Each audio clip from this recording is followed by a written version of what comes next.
हम कहीं भी संसार में सुख का चिंतन क्यों करते हैं? हमारा मन कैसे कार्य करता है? इसके भीतर काम, क्रोध, लोभ, मोह इत्यादि क्यों उत्पन्न होते हैं? तो ये काम, क्रोध, लोभ, मोह कैसे जाएंगे? ये ऐसा नहीं है जैसे भोले भाले लोग बोल देते हैं, कामना को छोड़ दो, रजिस्टर में साइन कर दो, आज से हमने क्रोध छोड़ दिया। ये रजिस्टर में साइन करने से नहीं चलेगा। क्रोध, लोभ कोई माला नहीं है कि हमने उठा के यहां पर रख दिया। इसके विज्ञान को समझना होगा।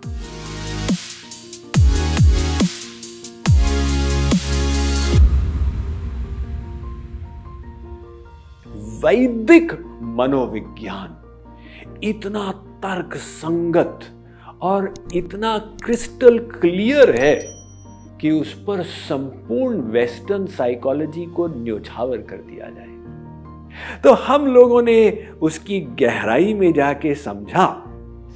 ध्यायतो विषयान पुंसः संगस्तेषु उपजायते, संगात् संजायते कामः, कामात् क्रोधोऽभिजायते। श्री कृष्ण ने कहा, अर्जुन, क्रोध तब आता है जब कामना की पूर्ति में रुकावट आती है। तो कामना क्रोध का कारण बनी और कामना का कारण बनी आसक्ति।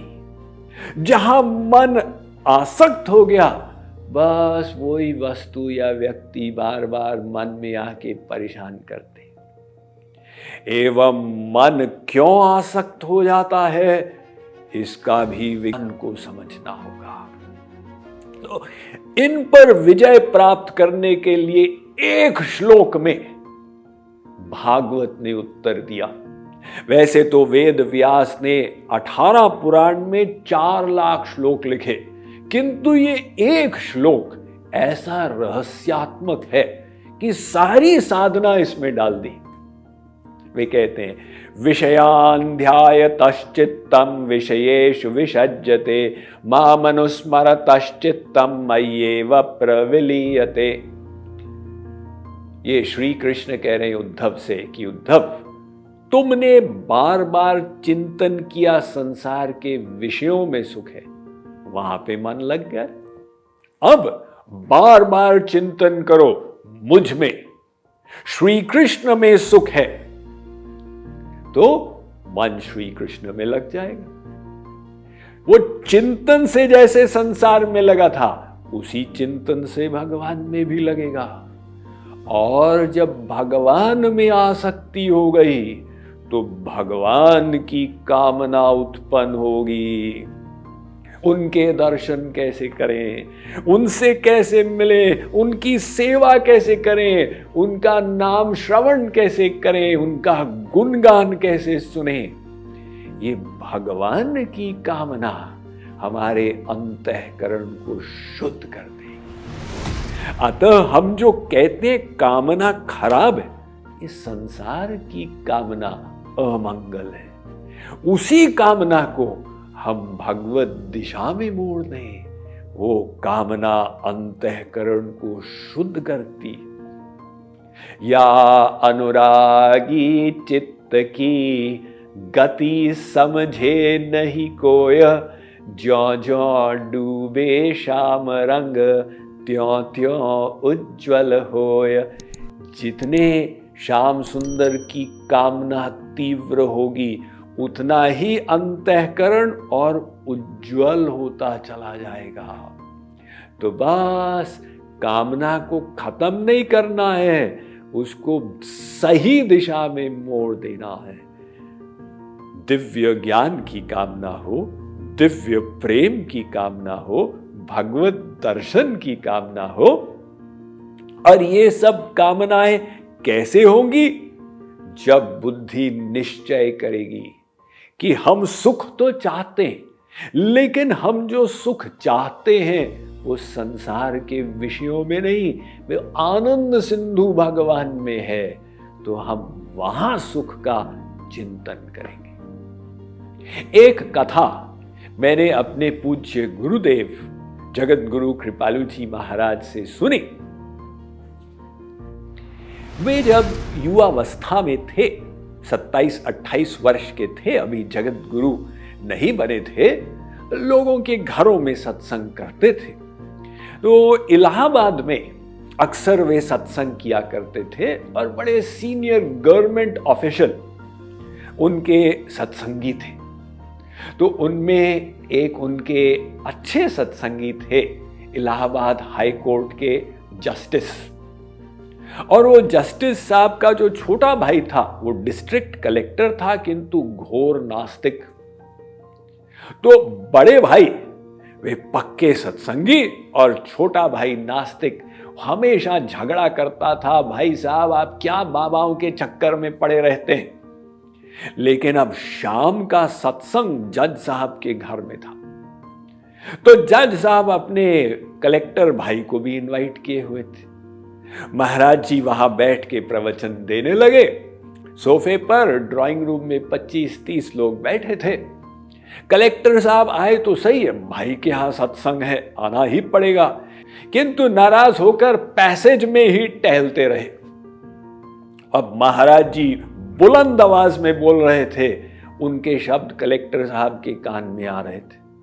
ने कहा भी ये कुछ समझदारी की बात कर रहे हैं। तो अब वो दरवाजे पर खड़े होकर सुनने लगा। महाराज जी बोलते चले गए। 2 घंटे उनका प्रवचन चला।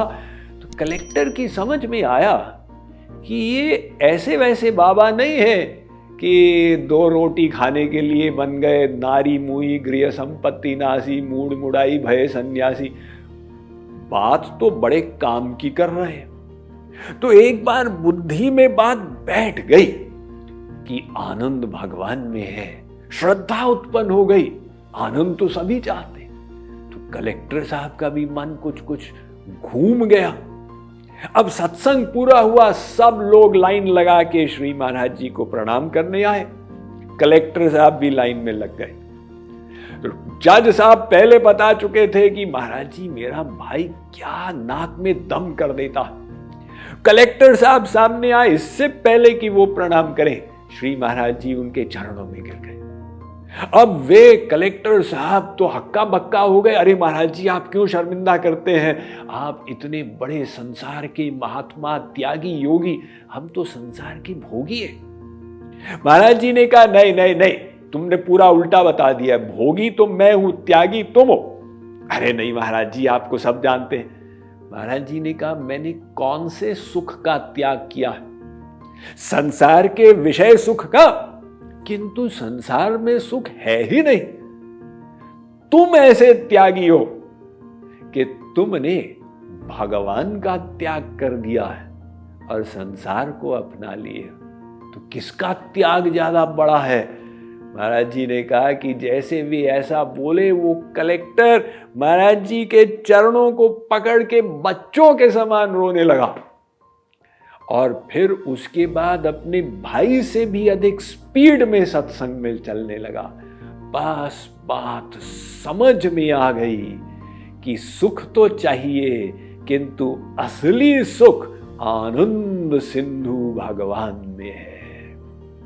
तो जब हम सही जगह सुख का चिंतन करेंगे, सही आसक्ति होगी तो सही कामना पैदा होगी, और जब वो सही कामना की पूर्ति होगी तो दिव्य लोभ होगा। सीताराम चरण रति मोरे, अनुदिन बढ़हि अनुग्रह तोरे। वो अंतःकरण को और शुद्ध करेगा। और यदि दिव्य कामना की पूर्ति हुई तो दिव्य क्रोध होगा। हा रघुनंदन प्राण प्रीते, तुम बिनु जियत बहुत दिन बीते। अपने ऊपर मैं कैसा अधम हूं, इतने दिन हो गए फिर भी राम नहीं मिले मुझे। तो ये काम क्रोध लोभ मोह जो दुश्मन बने हुए थे, जब हम इनको भगवान की दिशा में घुमाएंगे, ये हमारे मित्र बन जाएंगे। तो ये एक बहुत बड़े रहस्य की बात हमने समझी। अब इसके आगे इनको घुमाने के उपायों पर हम विचार करेंगे तो बुद्धि योग पर पहुंचेंगे, इत्यादि इत्यादि मन प्रबंधन के विषयों पर इस 21 दिवसीय माइंड मैनेजमेंट के विज्ञान की श्रृंखला पर हम विचार करते जाएंगे।